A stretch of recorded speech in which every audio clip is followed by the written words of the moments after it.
अपने YouTube channel कैंसन सब के ऊपर आप सभी का स्वागत है। आज जो हम लेक्चर 39 लेके आ रहे हैं उसके अंदर हम डी एंड एफ ब्लॉक का सेकंड पार्ट पढ़ने वाले हैं। डी एंड एफ ब्लॉक के बारे में मतलब प्रीवियस लेक्चर में हमने क्या देखा था, डी ब्लॉक के बारे में क्लासिफिकेशन देखी थी कि आपकी क्लासिफिकेशन कैसे होती है। आपने 3D series, 4D series, 5D series के बारे में जाना था, साथ में उसकी प्रॉपर्टीज के बारे में जाना था। मतलब जैसे आपने फर्स्ट प्रॉपर्टी पढ़ी थी एटॉमिक रेडियस, मतलब अलोंग द पीरियड क्या होती है, डाउन द ग्रुप क्या होती है। एटॉमिक रेडियस पढ़ने के बाद आपने देखा था इंथैल्पी ऑफ एटमाइजेशन के बारे में। इंथैल्पी ऑफ एटमाइजेशन कैसे इंक्रीज या डिक्रीज होती है according to number of unpaired electron. Third जो आपने पॉइंट देखा था वो क्या देखा था, ionisation energy. Ionisation energy along the period down the group देखा। उसके बाद आपने ऑक्सीडेशन स्टेट के बारे में जाना। ऑक्सीडेशन स्टेट आपकी वेरिएबल ऑक्सीडेशन स्टेट देखने को मिलती है ट्रांजिशन एलिमेंट्स में। तो आपका जो फिफ्थ पॉइंट आया था वो कौन सा था, मैग्नेटिक बिहेवियर। मैग्नेटिक बिहेवियर में आपने क्या देखा था कि आपके जो ट्रांजिशन एलिमेंट हैं उनका मैग्नेटिक बिहेवियर एक डिफरेंट देखने को मिलता है। लाइक आपका पैरामैग्नेटिक देखने को मिलता है और डायमैग्नेटिक बिहेवियर देखने को मिलता है। पैरामैग्नेटिक कौन से थे, जिसमें आपके number of unpaired electron present होते हैं, और डायमैग्नेटिक कौन से थे, जिनमें आपके number of unpaired electrons zero होते हैं। आज जो हम उसी का ही सेकेंड पार्ट स्टार्ट करने जा रहे हैं। जो अगला पॉइंट रहेगा वो कौन सा है, इलेक्ट्रोड पोटेंशियल के बारे में। किसके बारे में रहेगा, इलेक्ट्रोड पोटेंशियल। मतलब आज हम इलेक्ट्रोड पोटेंशियल के बारे में जानेंगे। तो इलेक्ट्रोड पोटेंशियल आपका एक्वस मीडियम के अंदर देखेंगे। और एक्वस मीडियम यदि बात करूं तो इन एक्वस मीडियम यदि स्टेबिलिटी देखें ऑक्सीडेशन स्टेट की, वो किसके थ्रू डिसाइडेड होती है, बाय इलेक्ट्रोड पोटेंशियल के थ्रू ही आपकी क्या होती है, डिसाइडेड होती है। मतलब यदि मैं बात करूं in aqueous medium, in aqueous medium stability of oxidation state, जो आपकी स्टेबिलिटी देख रहे थे +2 +3 +4, वो आपकी ऑक्सीडेशन स्टेट की जो स्टेबिलिटी है वो डिसाइडेड होती है, इज डिसाइडेड बाय किसके थ्रू, इलेक्ट्रोड पोटेंशियल। किसके थ्रू डिसाइडेड हो रही है, इलेक्ट्रोड पोटेंशियल के थ्रू। इसके थ्रू डिसाइडेड हो रही है, इलेक्ट्रोड पोटेंशियल के थ्रू। और इलेक्ट्रोड पोटेंशियल की बात करें तो इलेक्ट्रोड पोटेंशियल आपकी तीन एनर्जीज के ऊपर डिपेंड करता है। पहली एनर्जी यदि मैं बात करूं तो कौन सी है, सब्लिमेशन एनर्जी। कौन सी है, सब्लिमेशन एनर्जी। सेकंड आपकी कौन सी है, आयनाइजेशन एनर्जी। कौन सी है, आयनाइजेशन एनर्जी। थर्ड वन आपकी कौन सी है, हाइड्रेशन एनर्जी। थर्ड वन कौन सी है, हाइड्रेशन एनर्जी। आपकी यदि मैं बात कर रहा हूं तो सब्लिमेशन की बात करें तो सब्लिमेशन क्या होता है, जब आपका कोई भी सॉलिड स्टेट डायरेक्ट कन्वर्ट हो जाए किसके अंदर, गैसियस स्टेट के अंदर, without changing in their liquid state, तब हम उसे क्या कहते हैं, सब्लिमेशन प्रोसेस कहते हैं। तो इसके अंदर जो आपकी एनर्जी रिक्वायर्ड है उस एनर्जी को हमने क्या नाम दिया है, सब्लिमेशन एनर्जी। तो सब्लिमेशन एनर्जी की यदि बात कर रहा हूं तो सब्लिमेशन एनर्जी में आपका जो भी मेटल है सॉलिड फॉर्म में, उसको किस में कन्वर्ट कर रहे हैं, फर्स्टली गैसियस फॉर्म में।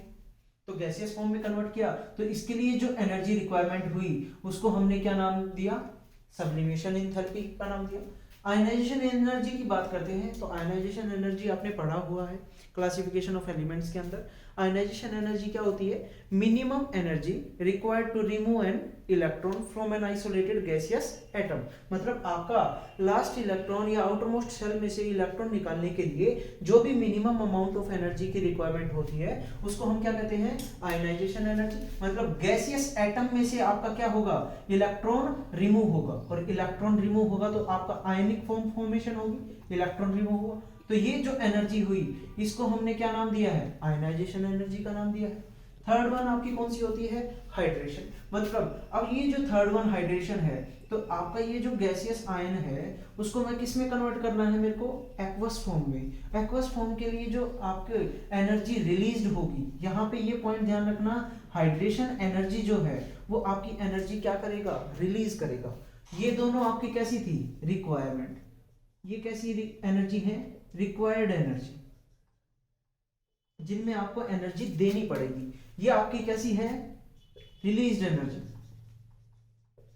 ये कैसी है, रिलीज्ड एनर्जी। जैसे आपने एंडोथर्मिक और एक्सोथर्मिक रिएक्शंस के बारे में पढ़ा है। मतलब एंडोथर्मिक कौन सी रिएक्शन होती है, जिसमें आपको हीट प्रोवाइड करवानी पड़ती है किसी भी रिएक्शन को करवाने के लिए, तो वो एंडोथर्मिक बोली जाती है। ऐसे ही एक्सोथर्मिक क्या होती है, जिस रिएक्शन से आपको हीट क्या हो रही है, रिलीज हो रही है, मतलब सिस्टम से रिलीज बाहर जा रही है, मतलब आपकी एनर्जी क्या हो रही है, रिलीज हो रही है, तो वहां पे आपका डेल्टा एच आपको क्या देखने को मिलता है, नेगेटिव। तो यहाँ पे यदि मैं टोटल एनर्जी के बारे में बात कर रहा हूँ, तो टोटल एनर्जी क्या देखने को मिलेगी आपकी, delta H sublimation plus delta ionisation, आपका आयनाइजेशन एनर्जी साथ में हाइड्रेशन एनर्जी, ये आपने देखी। अब ये दोनों आपकी कैसी थी, रिक्वायर्ड एनर्जी थी। अब रिक्वायर्ड है तो मतलब ये आपकी एनर्जी देनी पड़ रही है, मतलब आपको यहाँ पे डेल्टा एच की वैल्यू क्या देखने को मिलेगी, पॉजिटिव। यदि हाइड्रेशन की बात करें तो ये आपकी कैसी है, रिलीज्ड, और रिलीज है तो मतलब यहाँ पे जो डेल्टा एच की वैल्यू देखने को मिलेगी वो क्या देखने को मिलेगी, नेगेटिव। अभी इन्हीं से ही कंफर्मेशन होगा कि आपका इलेक्ट्रोड पोटेंशियल क्या होगा। इलेक्ट्रोड पोटेंशियल से ही कंफर्मेशन मिलेगी कि आपकी ऑक्सीडेशन की स्टेबिलिटी क्या होगी, होगी भी या नहीं। तो यदि मैं बात करता हूं, देखो सब्लिमेशन एनर्जी प्लस में आयनाइजेशन एनर्जी, ये दोनों आपकी कैसी थी, रिक्वायर्ड। यदि पॉजिटिव वैल्यू आपकी क्या है, कम, और आपकी हाइड्रेशन एनर्जी क्या है, हाई, और हाइड्रेशन एनर्जी आपकी क्या है, हाई है, तो आपकी हाइड्रेशन एनर्जी हाई है तो मतलब नेगेटिव वैल्यू ज्यादा है, और पॉजिटिव वैल्यू क्या है, कम, लेस, और ये क्या है, नेगेटिव वैल्यू क्या है, हाई। तो जो डेल्टा एच आएगा वो आपका क्या आएगा, नेगेटिव। जो टोटल इंथैल्पी आएगी वो आपकी क्या आएगी, नेगेटिव। और जितनी डेल्टा एच नेगेटिव आती है उतनी आपकी स्टेबिलिटी ऑफ ऑक्सीडेशन स्टेट क्या होती है, high. Stability of oxidation state आपकी क्या रहेगी, हाई। ये पॉइंट ध्यान रखना, आपका यहाँ पे स्टेबिलिटी उतनी ही क्या हो जाएगी, ऑक्सीडेशन स्टेट की आपकी इंक्रीज हो जाएगी। तो आपका जो सबसे पहला पॉइंट पढ़ने वाले हैं वो कौन सा ट्रेंड देखने वाले हैं, trend in E not m2+2m, मतलब यहाँ पे क्या है, इन 3D सीरीज, किसके अंदर, 3D सीरीज में। m2+m का मतलब क्या है, मेटल से आपके 2 इलेक्ट्रॉन लूज हो रहे हैं, तो इसकी स्टेबिलिटी है या नहीं, इसके बारे में पढ़ेंगे। तो आपका क्या है, इन 3D सीरीज की यदि बात करूं तो आपका यहाँ पे सब्लिमेशन जो एनर्जी है वो क्या रहती है, सब्लिमेशन और ionisation energy, sublimation energy and ionisation energy क्या है, इररेगुलर, क्या देखने को मिलती है, इररेगुलर। और इररेगुलर देखने को मिलेगी तो आपकी ई नोट की वैल्यू भी आपको क्या देखने को मिलेगी, इररेगुलर, मतलब अलग अलग देखने को मिलेगी। जैसे कि आपने एक एग्जांपल देखा होगा कॉपर का, कॉपर में देखो यदि बात करते हैं कॉपर की, इलेक्ट्रोड पोटेंशियल में बात कर रहे हैं, तो कॉपर का यहाँ पे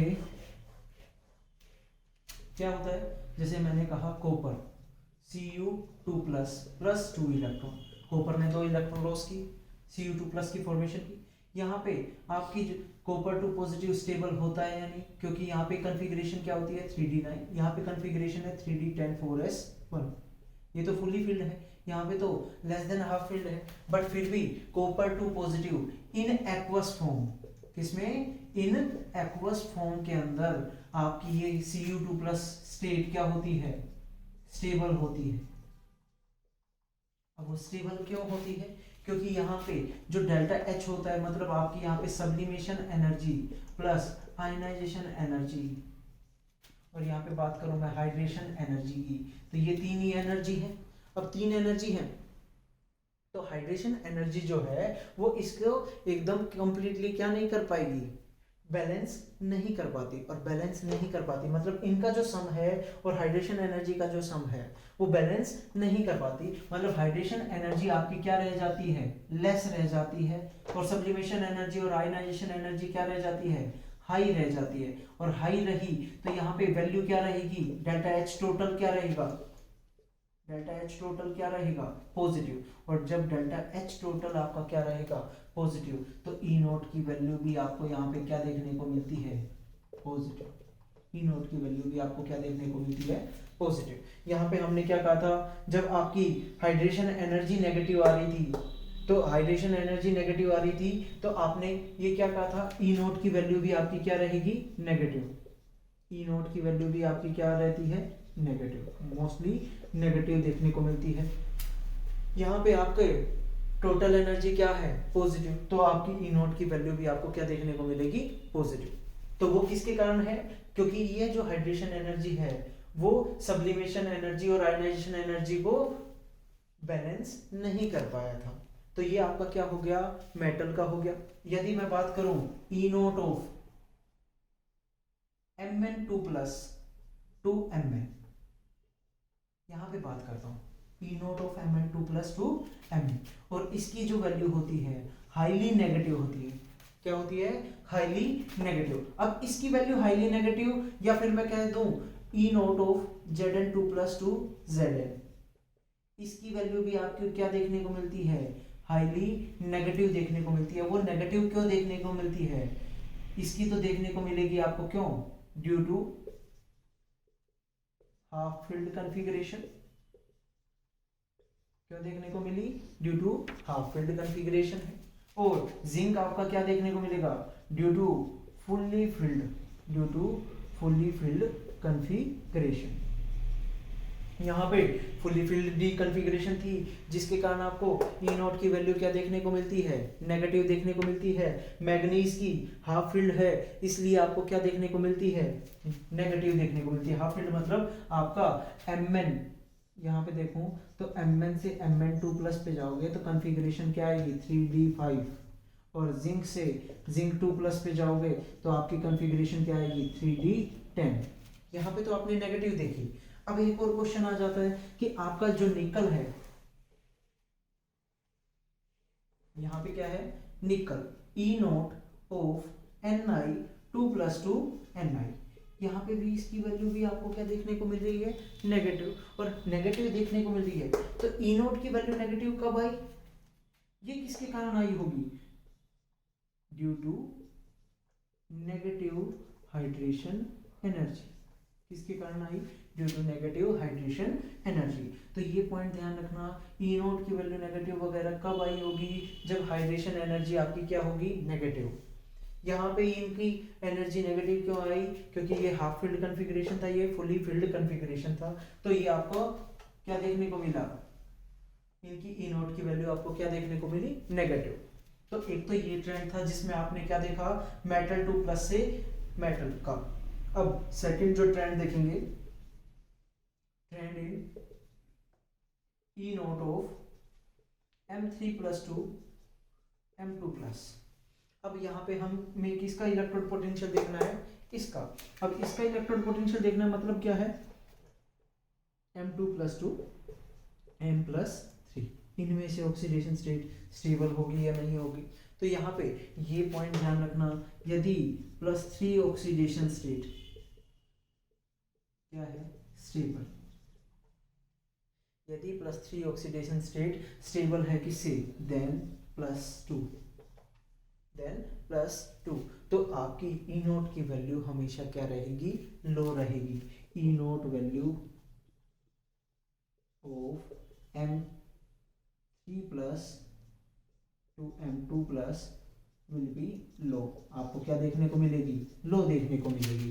तो वो क्या देखने को मिली, तो सिंपली ये ध्यान रखना, +3 ऑक्सीडेशन स्टेट इज आपकी क्या है, मोर स्टेबल। ये क्या है, स्टेबल, किससे, +2 से। तो क्या आपकी ई नोट जो वैल्यू है वो आपको क्या देखने को मिलेगी, लो। ई नोट वैल्यू क्या देखने को मिलेगी, लो।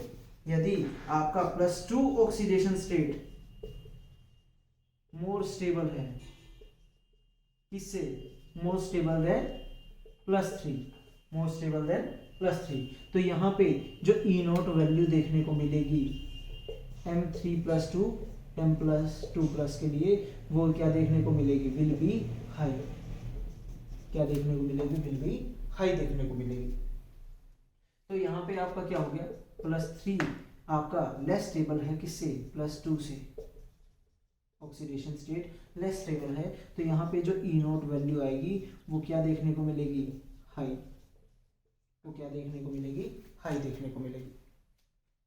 तो जैसे मैं बात करूं आपके एग्जांपल से, Mn का ही एग्जांपल ले लेते हैं।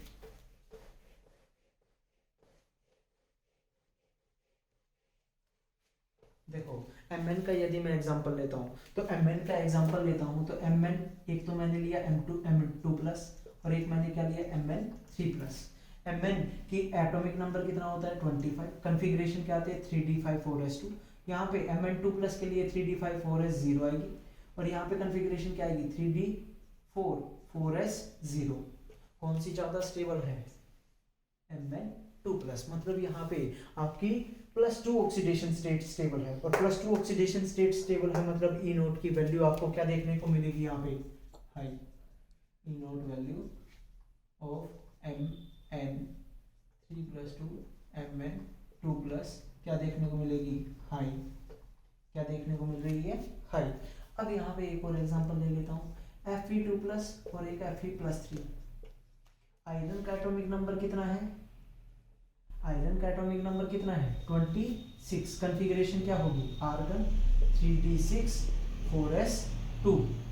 Fe2 प्लस के लिए क्या होगी 3d6 4s0। यहाँ पे कॉन्फ़िगरेशन क्या होगी 3d5 4s0। ये दो है। अब ये तो क्या है हाफ फील्ड, यहाँ पे भी आपका ये क्या था हाफ फील्ड, हाफ फील्ड है तो मतलब ये ज्यादा स्टेबल है, मतलब +3 ऑक्सीडेशन स्टेट आपकी ज्यादा स्टेबल है किससे +2 ऑक्सीडेशन स्टेट से। तो आपको यहाँ पे ई note of Fe+3 to Fe+2 क्या देखने को मिलेगी लो देखने को मिलेगी। तो इसका एग्जाम्पल के थ्रू आपका ये हो गया। अब यदि बात करता हूँ तो ये तो आपका क्या हो गया इलेक्ट्रोड पोटेंशियल, ये क्या हो गया इलेक्ट्रोड पोटेंशियल। अब बात करेंगे कलर्ड आयंस की, अब किसकी बात करेंगे कलर्ड आयंस की। तो आप एक बार ये नोट डाउन करें। अब बात करते हैं आपके कलर्ड आयंस के बारे में। तो आपकी जो डी ब्लॉक है या ट्रांजिशन एलिमेंट है उनके कलर्ड आयंस कैसे शो हो रहे हैं, मतलब आपका वो कलर कैसे शो कर रहे हैं उसके बारे में जानेंगे। तो वो कलर आपका किसके कारण आता है ट्रांजिशन एलिमेंट्स के अंदर, तो वो देखते हैं अभी। तो ट्रांजिशन एलिमेंट में आपको कलर कैसे देखने को मिलता है, मतलब आपका यहाँ पे अब क्या देखेंगे कलर्ड आयंस, मतलब आपका कलर कैसे आया ट्रांजिशन एलिमेंट के अंदर। तो सबसे पहला जो पॉइंट आएगा coloured ion in the transition element, वो किसके कारण आता है ड्यू टू अनपेयर्ड इलेक्ट्रॉन। तो डायरेक्ट आंसर क्या होगा आपका ड्यू टू अनपेयर्ड इलेक्ट्रॉन। यदि अनपेयर्ड इलेक्ट्रॉन है मतलब प्रेजेंस ऑफ अनपेयर्ड इलेक्ट्रॉन है तो आपका जो ट्रांजिशन एलिमेंट है वो क्या कलर क्या शो करेगा कलर शो करेगा। और वो कलर शो क्यों करता है क्योंकि वो एब्जॉर्ब क्या करता है उस लाइट को, मतलब जो भी अनपेयर्ड इलेक्ट्रॉन है वो एब्जॉर्ब करेंगे लाइट को और लाइट को एब्जॉर्ब करेंगे फ्रॉम द विजिबल रीजन और वो क्या करते हैं डी ट्रांजिशन, और डी ट्रांजिशन करेंगे जिसके कारण आपका क्या शो होता है कलर शो होता है। तो ये पॉइंट ध्यान रखना कि आपके जो भी अनपेयर्ड इलेक्ट्रॉन है, जैसे मैंने लिखा D1, तो D1 की कॉन्फ़िगरेशन ये होती है D1 in octahedral complex, D1 की कॉन्फ़िगरेशन ये हो गई। अब ये कॉन्फ़िगरेशन हो गई तो ये आपका क्या कर रहा है इनविजिबल लाइट, ये आपका क्या करेगा एब्जॉर्ब करेगा एनर्जी को और एब्जॉर्ब करके ये अपना स्टेट को T2G से किस में कन्वर्ट हो जाएगा, किस में चला जाएगा EG के अंदर। तो मतलब ये क्या कर रहा है D to D transition movement कर रहा है और D टू D ट्रांजिशन कर रहा है। वो कब कर रहा है जब एनर्जी इसने क्या की एब्जॉर्ब, और कब किसने एब्जॉर्ब की अनपेयर्ड इलेक्ट्रॉन ने। जब अनपेयर्ड इलेक्ट्रॉन ने एनर्जी एब्जॉर्ब की तो आपको क्या देखने को मिला डी ट्रांजिशन देखने को मिला और डी ट्रांजिशन के कारण आपको क्या देखने को मिला है कलर देखने को मिला है किसका ट्रांजिशन एलिमेंट्स का, किसका देखने को मिला है ट्रांजिशन एलिमेंट्स का। अब ट्रांजिशन एलिमेंट्स आपको क्या देख रहे हैं कलर्ड देख रहे हैं, तो वो किसके कारण है due to unpaired electron, due to unpaired electron. और एक ये पॉइंट और ध्यान रखना कि यदि मैं बात करता हूँ कि ये जो ट्रांजिशन एलिमेंट है उन्होंने एब्जॉर्ब की लाइट को एब्जॉर्ब एनर्जी को एब्जॉर्ब किया और इसने ये क्या किया मूवमेंट किया ट्रांजिशन किया फ्रॉम T2G टू EG, तो आपका क्या हुआ कलर हुआ। तो जो एब्जॉर्ब की उन्होंने लाइट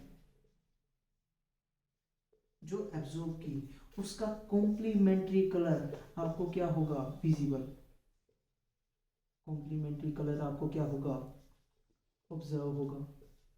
ये पॉइंट ध्यान रखना कि आपका जो भी एब्जॉर्ब लाइट का कलर होगा, मतलब जो भी लाइट आपने एब्जॉर्ब की, जो भी कलर की लाइट आपने एब्जॉर्ब की, उसका कॉम्प्लीमेंट्री कलर देखने को मिलेगा। और कॉम्प्लीमेंट्री मतलब जैसे आपका ये है, इसमें आपका जैसे विबग्योर लिखते हैं, विबग्योर आपका क्या हो गया, V I B G Y O R, या फिर ऐसे दिखा सकते हैं विबग्योर में कि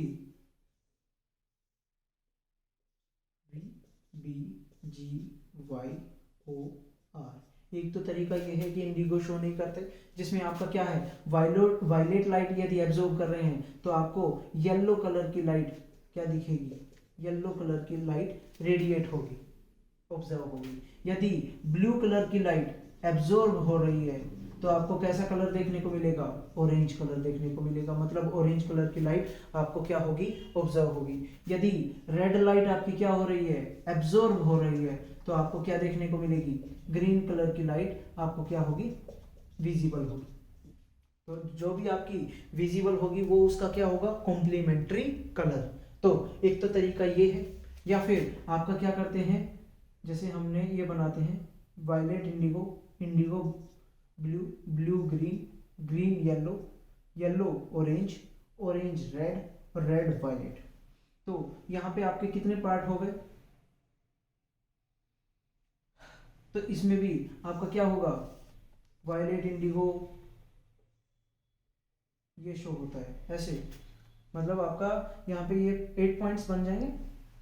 तो ये भी एक तरीका, जैसे एक तो ये सिंपल है कि वायलेट लाइट यदि आपकी एब्जॉर्ब हो रही है तो येलो कलर आ रहा था। यहाँ पे अब हम क्या करते हैं, वायलेट इंडिगो लाइट यदि एब्जॉर्ब हो रही है तो आपको कैसा कलर देखने को मिलेगा, ग्रीनिश येलो।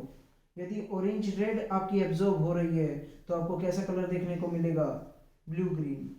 इंडिगो ब्लू आपका कलर यदि एब्जॉर्ब हो रहा है तो क्या कलर देखने को मिलेगा, येलोइश ऑरेंज देखने को मिलेगा। तो ये आपका कॉम्प्लीमेंट्री व्हील है, वो कॉम्प्लीमेंट्री कलर व्हील है, जिसे हम क्या शो करते हैं कि आपका जो भी कलर एब्जॉर्ब होता है उसका कॉम्प्लीमेंट्री कलर आपको क्या देखने को मिलता है, ऑब्जर्व होता है। तो वायलेट का येलो, रेड का ग्रीन, ब्लू का ऑरेंज, या फिर ऑरेंज है तो ब्लू दिखेगा, ग्रीन है तो रेड दिखेगा, येलो है तो वॉयलेट दिखेगा। तो ये आपका क्या था, कलर्ड आयंस का था। तो कलर्ड आयन किसके कारण थे, due to unpaired electron, unpaired electron के कारण आपका वो क्या हो रही थी, लाइट को एब्जॉर्ब कर रहे थे, और लाइट को एब्जॉर्ब करने से डीडी ट्रांजिशन देखने को मिल रहा था। तो आपका डीडी ट्रांजिशन हो गया, तो ये कलर्ड आयन हो गया। इसके बाद जो हम स्टार्ट करने जा रहे हैं वो कौन सी है, कैटालिटिक एक्टिविटी या कैटालिटिक प्रॉपर्टी के बारे में बात करेंगे। कौन सा है, कैटालिटिक प्रॉपर्टी।